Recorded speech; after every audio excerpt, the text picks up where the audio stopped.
বইয়ের কাছে এই আমাদের অন্তবিহীন ঋণ, বই পানে তাই ছুটে যাওয়া নিত্য প্রতিদিন।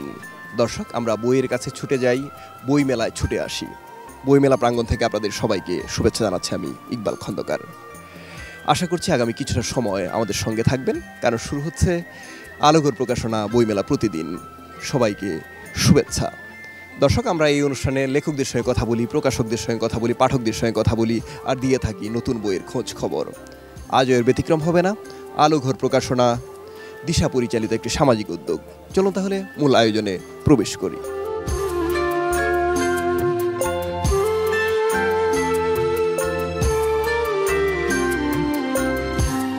দর্শক, আপনারা দেখছেন আলোঘর প্রকাশনা বইমেলা প্রতিদিন। অনুষ্ঠানের এই পর্যায়ে থাকছে আমাদের প্রতিদিনকার সেগমেন্ট আজকের আলোঘর প্রকাশনা। আপনারা জানেন এই সেগমেন্টে আমরা আলোঘরের নির্বাচিত বইয়ের সঙ্গে আপনাদের পরিচয় করিয়ে দিয়ে থাকি।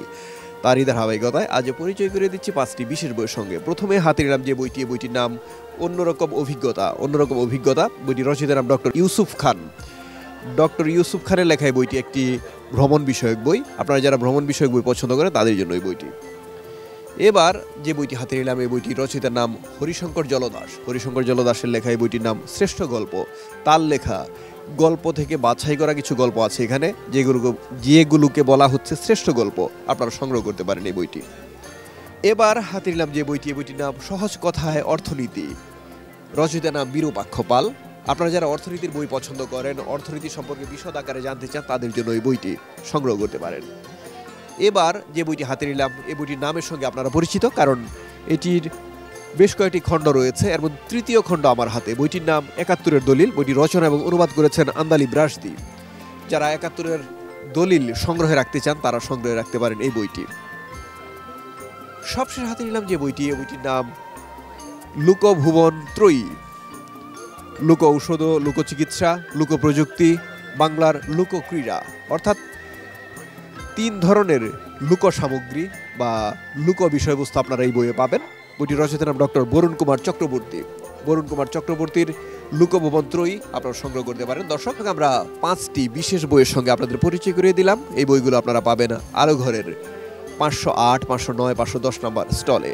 আরও অনেক আয়োজন আছে, চলুন সেগুলো উপভোগ করি।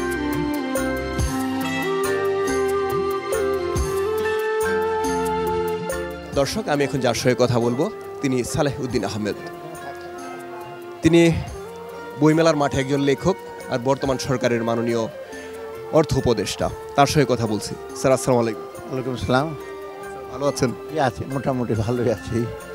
বইমেলায় তো আমরা লেখক হিসেবে আপনাকে পাই, কারণ আমরা এই অনুষ্ঠানের মানে আলোঘর প্রকাশনা বইমেলা প্রতিদিন এই অনুষ্ঠানে আপনার বইগুলো দেখিয়েছি বিভিন্ন সময়। পাঠক নাম জেনেছে কিন্তু আপনার মুখ থেকে শোনেনি বইগুলো সম্পর্কে। 4টা বই আপনার আমাদের কাছে এই মুহূর্তে। আপনি একটু বলবেন স্যার সবগুলো বই সম্পর্কে? না, 4টা বইয়ের মূল ইসে হলো আমার মেনলি অর্থনীতির উপরেই, বেশিরভাগ অর্থনৈতিক উন্নয়ন। আমার সাথে সাথে কিন্তু আমি সমাজ চিন্তা বিভিন্ন ইসেতে আছি। আমার আবার রাজনীতি কিছুটা ব্যাকগ্রাউন্ড আছে, আমি ছাত্র রাজনীতি করতাম সেখানে। মূল থ্রেডটা হলো যেটা একই, অর্থনৈতিক এবং মানুষের পারসেপশান ইসে।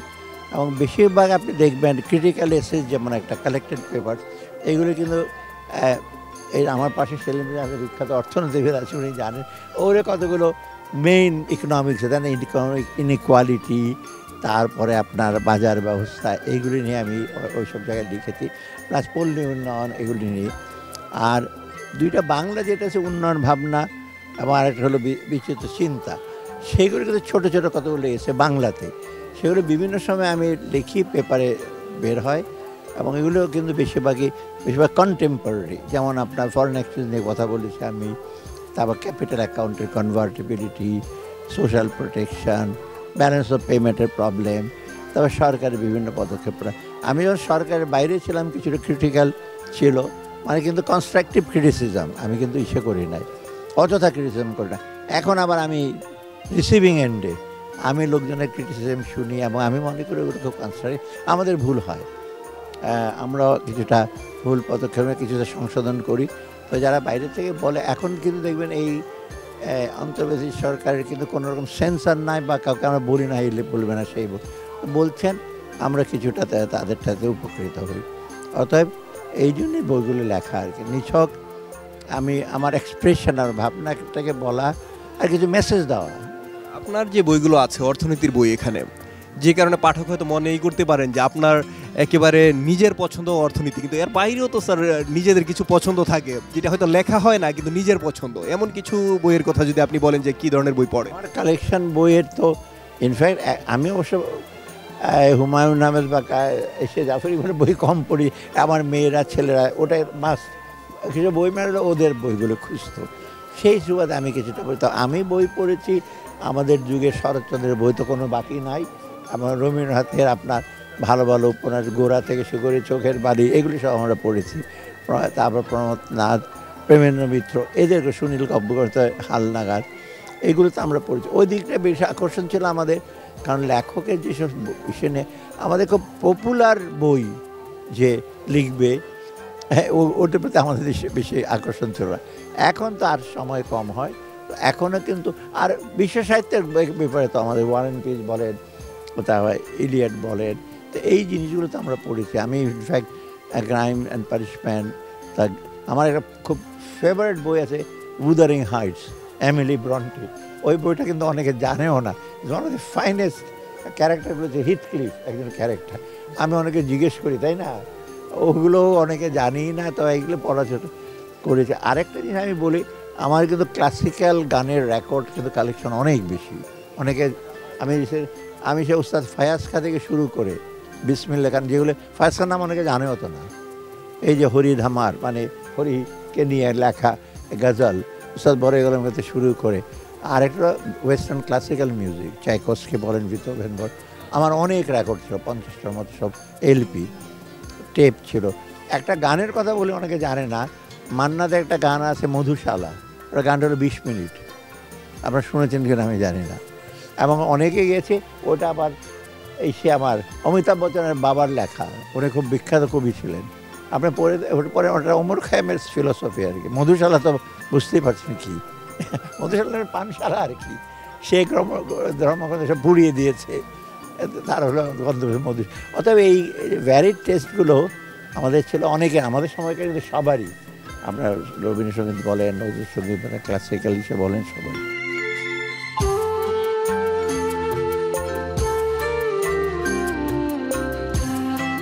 দর্শক, আমি এখন যার সঙ্গে কথা বলবো তার নাম সেলিম জাহান।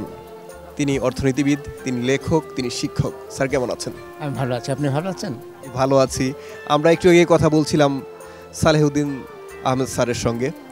আপনি তার খুব কাছের মানুষ, আবার বিষয় আশয়ও তিনি যে ধরনের বিষয় নিয়ে কাজ করেন আপনিও সে বিষয় নিয়ে কাজ করেন। বইমেলায় এসেছেন, আসলে প্রশ্ন করার তো তেমন কিছু নেই, আপনার বক্তব্যটা শুনবো সব মিলিয়ে। ডক্টর সালেহুদ্দিন আহমেদ আমার সরাসরি শিক্ষক ঢাকা বিশ্ববিদ্যালয়। পরবর্তী সময়ে তার সঙ্গে নানানভাবে নানান আঙ্গিকে কাজ করেছি। তার সদ্য প্রকাশিত যে বইটি উন্নয়ন ভাবনা, পথ ও পাথেয়, এটা আমি পুরোপুরিভাবে পড়েছি।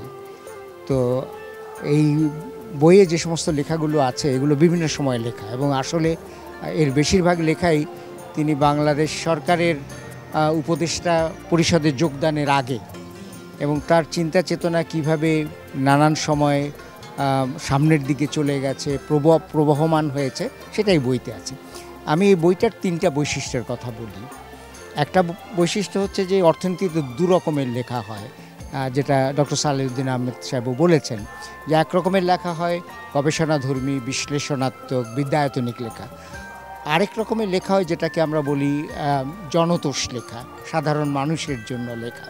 কারণ অর্থনীতি হচ্ছে এমন একটা বিষয় যেটা মানুষের প্রতিদিনকার যাপিত জীবনকে প্রভাব করে। তা আমার মনে হয় যে ডক্টর সালেহুদ্দিনের এই বইটা সেই দ্বিতীয় ধারার বই। এটা সাধারণ মানুষের জন্য, সাধারণ পাঠকের জন্য, অর্থনীতিকে খুব জনপ্রিয় করার জন্য এটা লেখা হয়েছে। এটা হলো প্রথম এই বইটার বৈশিষ্ট্য। দ্বিতীয় বৈশিষ্ট্য হচ্ছে তার ভাষা খুব ভালো, অত্যন্ত প্রাঞ্জল ভাষায় লিখেছেন, সহজ করার কথায় লিখেছেন। অর্থনীতি বিষয়টা আপনি জানেন যে খুব খটোমটো বিষয়, জটিল বিষয়, তো সেটাকে খুব প্রাঞ্জলভাবে মানুষের সামনে তুলে ধরেছেন। বিভিন্ন সমস্যার কথা বলেছেন, ব্যাংকিং সমস্যা থেকে শুরু করে অর্থনৈতিক সমস্যা এবং অন্যান্য যে সমস্ত অর্থনীতি বিষয়ক বিষয় আছে সেগুলোকে তুলে ধরেছেন।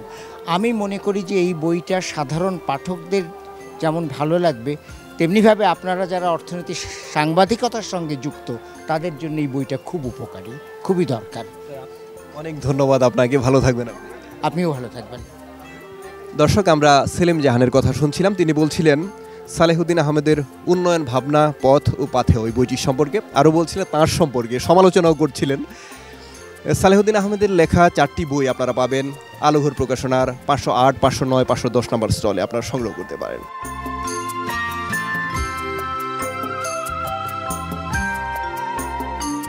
দর্শক, আমি এখন যার সঙ্গে কথা বলবো তিনি আলোঘর প্রকাশনার প্রকাশক এবং দিশার প্রধান নির্বাহী, তিনি মোহাম্মদ শহীদুল্লাহ। স্যার, কেমন আছেন? জি, ভালো আছি। আমরা বইমেলার মাঠে আলোঘরকে পেয়েছি, যে আলোঘর সারা দেশে বইমেলাকে ছড়িয়ে দিচ্ছে তাদের অনুষ্ঠানের মাধ্যমে। গাজী টিভি তো অবশ্যই আছে সঙ্গে আমাদের। স্যার, এই যে পরিকল্পনাটা যে বইমেলাকে সারা দেশে ছড়িয়ে দেওয়া, এটা অবশ্যই আপনার মাথা থেকে এসেছে যে এই কাজটা আমরা করতে পারি, এই অনুষ্ঠানটা আমরা করতে পারি। স্যার, কিভাবে আসলো, কেন আসলো, একটু আপনার মুখ থেকে শুনতে চাই। দেখেন, আমরা দিশা একটা এনজিও হিসেবে আমরা আলোঘর প্রকাশনা করেছি এবং আমরা বই প্রকাশ করি। এই পর্যন্ত আমরা বিভিন্ন ধরনের প্রায় 325টি বই প্রকাশ করেছি। এর মধ্যে আপনার অর্থনীতি, বিভিন্ন রকমের শিশুদের বই, তারপর পরিবেশ নিয়ে বই, বিজ্ঞান নিয়ে বই, অনেক ধরনের বই আমরা প্রকাশ করেছি। তো আমাদের যেটা উদ্দেশ্য যে সমাজের উন্নয়ন করা, তো সমাজের উন্নয়নের একটা বড় বিষয় হলো শিক্ষার উন্নয়ন। তো শিক্ষার উন্নয়নের ব্যাপারে আমরা যেটা চিন্তা করেছি যে মানুষকে পড়ার জন্য উৎসাহিত করা, পড়ার সুযোগ করে দেওয়া, এটা একটা বড় ক্ষেত্র হতে পারে সে উন্নয়নের জন্য, দেশের উন্নয়নের জন্য এবং মানুষের উন্নয়নের জন্য। আর আরেকটা বিষয় আমরা দেখেছি যে বাংলাদেশের মানুষের ধরেন পড়ালেখার জন্য বই পাওয়ার সুযোগের অনেক স্বল্পতা আছে। বই আমাদের দেশ, বিশেষ করে রাজধানী কেন্দ্রিক আমাদের দেশ, তো রাজধানী কেন্দ্রিক হওয়ার কারণে সকল প্রকাশক যেই বই করুক এটা ঢাকাতেই প্রকাশিত হয় এবং প্রত্যন্ত অঞ্চলে বিভিন্ন জেলায়, বিভিন্ন উপজেলায় ছাত্রছাত্রীরা বই পায় না। অতএব সবার কাছে বই সহজে পৌঁছে দেওয়ার জন্য আমাদের এই আলোঘর প্রকাশনা, এবং আমরা সারা দেশের স্কুল, কলেজ, বিভিন্ন শিক্ষা প্রতিষ্ঠানে বইমেলা করছি।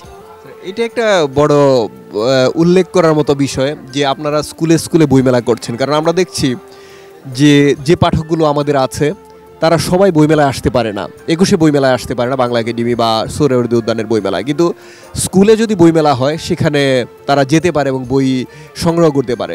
কিন্তু সেটা অনেক, যদি আমরা বলি যে প্রতিষ্ঠানের পক্ষ থেকে অনেক ব্যয়বহুল ব্যাপার, এমনকি অলাভজনক একটা কাজ। তবু আপনারা সেটা চালিয়ে যাচ্ছেন। কত বছর ধরে চালিয়ে যাচ্ছেন আর কিভাবে চালিয়ে যাচ্ছেন একটু জানবো। আমরা আসলে লাভ করার জন্য এই কাজটা করি না, আমরা আবার লস করাও আসলে সম্ভব না সব সময়। তা আমরা একটা ব্রেক ইভেন পয়েন্ট খুঁজতেছি এবং আমরা মনে করি যে যদি আমরা সেল বাড়াতে পারি এবং বাংলাদেশের বিভিন্ন স্কুল কলেজে আরও ব্যাপকভাবে এটার মার্কেটিং করতে পারি, তাহলে এটাও লাভজনক হতে পারে কোনো এক সময়। লাভের বিষয়টা আসলে প্রধান বিবেচ্য বিষয় না, তারপরেও আমরা চেষ্টা করতেছি যে এটা মিনিমাম খরচে যেন এটা ম্যাক্সিমাম সার্ভিস দেওয়া যায় মানুষের কাছে, সেটার আমরা চেষ্টা করতেছি। আপনারা আরও একটা মহৎ কাজ করে থাকেন, সেটা পাঠাগারের প্রতি যে পাঠকদের আকৃষ্ট করা, সেই সুযোগ সুবিধাটা আপনাদের প্রতিষ্ঠান থেকে পায়। একটু জানবো পাঠাগার কার্যক্রমটা সম্পর্কে। পাঠাগার আমাদের 6টা কমিউনিটি লাইব্রেরি আছে, এর মধ্যে একটা আছে মিরপুর পল্লবীতে। তো কমিউনিটি লাইব্রেরিটা আমরা করেছি আসলে এখানে আপনার লাইব্রেরিগুলোতে প্রায় 100 জনের মতো বসতে পারে এবং এখানে বই ছাত্রছাত্রীরা নিজেরা এনে পড়তে পারে এবং পাঠাগারেও প্রায় 10 থেকে 15,000 করে বই আছে প্রত্যেকটা পাঠাগারে। তো সেখানে আমরা দেখেছি যে আসলে ছাত্রছাত্রীদের যে বর্তমানে ঢাকা শহরে বা বিভিন্ন শহরে এই নিরিবিলি পরিবেশে বই পড়া সুযোগ নাই, অনেকের বাসায়ও সেই স্পেস থাকে না। আমরা একটা পড়ার পরিবেশ তৈরি করে দিয়েছি এবং এখানে খুবই জনপ্রিয়।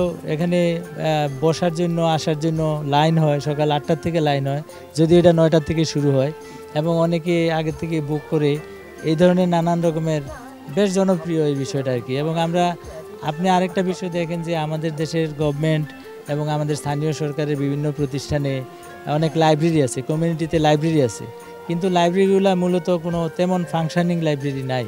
সেক্ষেত্রে আমরা চাচ্ছি যে একটা মডেল লাইব্রেরি কীভাবে চলে এবং কী ধরনের চাহিদা ছাত্রছাত্রীদের থাকে, এই চাহিদাগুলো আমরা এখানে সরবরাহ করে আমরা এই লাইব্রেরিগুলো চালাচ্ছি এবং এগুলো ব্যাপক জনপ্রিয়তা অর্জন করেছে এবং ভবিষ্যতে আমাদের সামর্থ্য হলে আমরা আরও এই ধরনের লাইব্রেরি করব। আসলে স্যার, আলোঘর কিংবা দিশার এত বেশি কার্যক্রম, সব কার্যক্রম নিয়ে কথা বললে অনেক লম্বা হয়ে যাবে কথা আমরা আর লম্বা করব না, কারণ পাঠককে আমরা বইমেলাটা দেখাতে চাই। আপনাকে অনেক অনেক ধন্যবাদ, শুভকামনা আপনার জন্য। আলোঘর আরও বড় বড় কার্যক্রম নিয়ে সামনে আসুক সেই প্রত্যাশা করছি। আপনাকে অনেক ধন্যবাদ, গাজী টিভিকে অনেক ধন্যবাদ এবং আমরা আমাদের এই কার্যক্রম অব্যাহত রাখব, আপনাদের কাছে এই প্রত্যাশা ব্যক্ত করতেছি। দর্শক, আমরা শুনলাম আলোঘরের প্রকাশক এবং দিশার প্রধান নির্বাহী মোহাম্মদ শহীদুল্লাহর কথা। তিনি বলছিলেন তাদের কার্যক্রম সম্পর্কে, বলছিলেন বইমেলায় তাদের যে অবস্থা এবং অবস্থান সে সম্পর্কে। আপনারা বইমেলায় আসবেন, তাদের প্রকাশিত বইগুলো দেখবেন, কিনে নিয়ে যাবেন।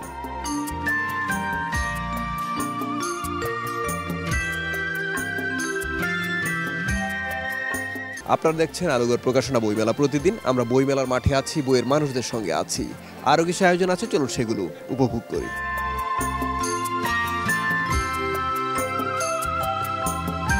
দর্শক, আমি একজন লেখকের সঙ্গে কথা বলবো, তার নাম ফজলুল হক। জানবো তার লেখালেখি সম্পর্কে। কেমন আছেন আপনি? হ্যাঁ, ভালো আছি ইনশাল্লাহ। আপনি বলছিলেন যে আপনি একজন অবসরপ্রাপ্ত আমলা মানুষ যখন লেখেন তখন আমরা ধরেই নেই তিনি অনেক কষ্ট করে সময় বের করে তারপর লেখেন। আপনার লেখালেখি সম্পর্কে একটু জানবো।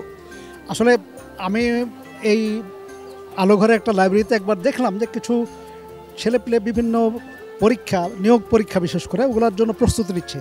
তো তারা শেরে বাংলা, সুভাষ বোস, রবীন্দ্রনাথ, নজরুল, হাজি মহসিন এদের উপর পড়াশোনা করছে। এদের উপর অনেক মোটা মোটা বই পড়ছে। তা বললাম যে এই বই পড়ে তো তুমি তোমার সিলেবাস কমপ্লিট করতে পারবে না। তখন আমার মনে হলো যে এইসব মনীষী যারা বাংলাদেশের জন্য কাজ করেছে, এদের উপরে যদি আমি ছোটো ছোটো 3-4 পৃষ্ঠা করে নিয়ে একটা বই সংকলন বের করি, তাহলে এই সব পড়ুয়া ছেলেপেলে যারা বিভিন্ন নিয়োগ পরীক্ষা ফেস করে তাদের জন্য সুবিধা হবে। তো এই উদ্দেশ্যে আমি ইতিহাস ভিত্তিক 105টা চরিত্র নিয়ে একটা বই বের করেছিলাম, যেটা 3টা বই, একটা সিরিজ এরা প্রকাশ করছিল। আমার প্রথম লেখাটা এটা। প্রথম লেখার পরে দ্বিতীয় লেখা আসে, তৃতীয় লেখা আসে, কারণ একজন লেখক বসে থাকেন না, তিনি লিখতে থাকেন, নানা রকম ভাবনা তার মাথায় আসতে থাকে। এখন কি ধরনের লেখা লিখছেন? এই সাম্প্রতিক সময় আমি আমাদের একটা এলাকায়, আমরা যারা অবসরপ্রাপ্ত কর্মকর্তা তারা লালমাটিয়ায় বসবাস করে, আমরা একটা লেখক ও পাঠক সংঘ, লালমাটিয়া লেখক ও পাঠক সংঘ নাম করে প্রতি 15 দিন পর পর বসি। তো সেখানে আমাদের লেখালেখি নিয়েই কিন্তু মূলত কথোপকথন হয়। তো সাম্প্রতিক সময় আমি লোক সংস্কৃতির উপরে কিছু লেখা লিখছি। এই সদ্য গত মাসে আমার একটা পত্রিকা ওখানে আমি পাঠ করেছি, গম্ভীরা গানের উৎস এবং বিকাশ, এই নিয়ে একটা লেখা প্রকাশ হয়েছে সাম্প্রতিক সময়। আবার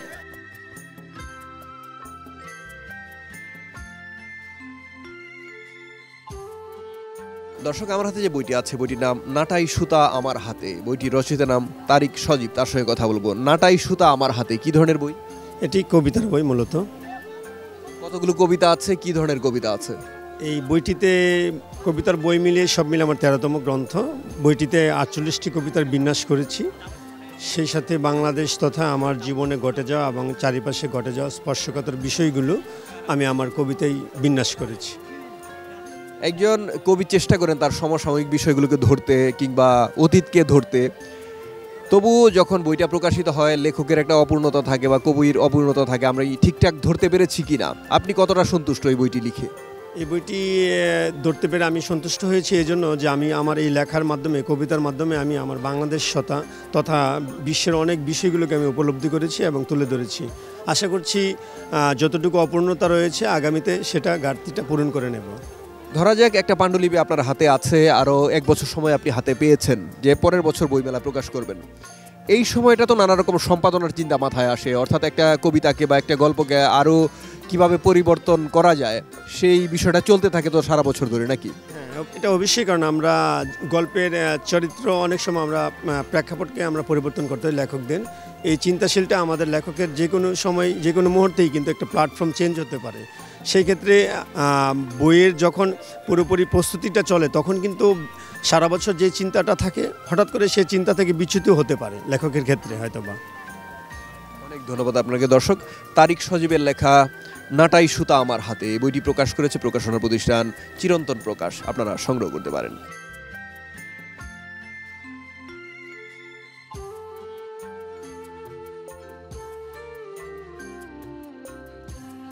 দর্শক, আমি এখন যার সঙ্গে কথা বলবো তার নাম মৌসুমী মৌ।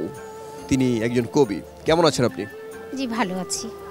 বইমেলায় আপনাকে দেখা যায় কবিতার মানুষ হিসেবে, কখনো পাঠক হিসেবে, কারণ আপনি প্রচুর লেখেন, যেমন পড়েনও তেমন, কারণ নানা ধরনের লেখা সমৃদ্ধ বই আপনার হাতে আমরা দেখি। যাই হোক, আপনার কার্যক্রমটা একটু জানবো, কারণ আপনি বিভিন্ন প্রতিষ্ঠানের সঙ্গে বা বিভিন্ন কাজের সঙ্গে আপনি জড়িত, কবিতা লেখার পাশাপাশি সংগঠনের সঙ্গে বিশেষ করে। একটু জানবো এই বছর নতুন কিছু এসেছে কিনা। এবছর আমার নতুন একটি বই এসছে, এখনও আসেনি, আসি করছে, 2-1 দিনের মধ্যে চলে আসবে। এটা হচ্ছে স্বপ্ন হবে জয়। এটা শিশু কিশোরদের নিয়ে লেখা।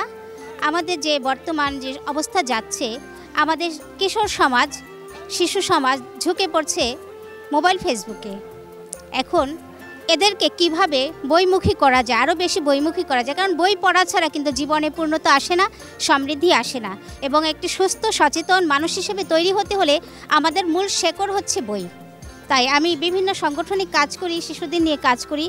আমার নিজের একটি সংগঠন আছে কিচিরমিচির, এখানে ছেলে মেয়েরা উভয়ই কাজ করে। তাদেরকে আমি প্রশিক্ষণ দিয়ে থাকি, তাদেরকে আবৃত্তি, গান এবং সামাজিক যে বিভিন্ন বিষয়াদি তাদের সুস্থভাবে বেঁচে থাকার জন্য, সুন্দরভাবে বেঁচে থাকার জন্য একটা জীবনের যাবতীয় যা প্রয়োজন আমি সেগুলোর উপর প্রশিক্ষণ দিয়ে থাকি।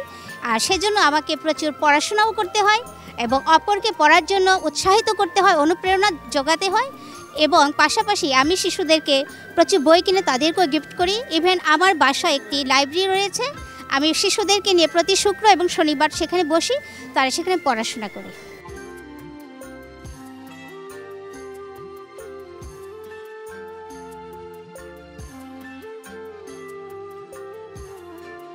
দর্শক, এতক্ষণ আমরা বইমেলার মাঠে ছিলাম বইয়ের মানুষদের সঙ্গে, ছিলাম নতুন বইয়ের সঙ্গে।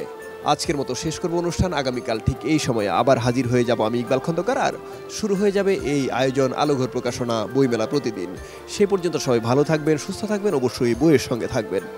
দর্শক, আমাদের এই অনুষ্ঠানটি পুনঃপ্রচার হয় রাত 12:30টায়, আর প্রচারিত পর্বগুলো দেখা যায় জিটিভির ইউটিউব চ্যানেলে।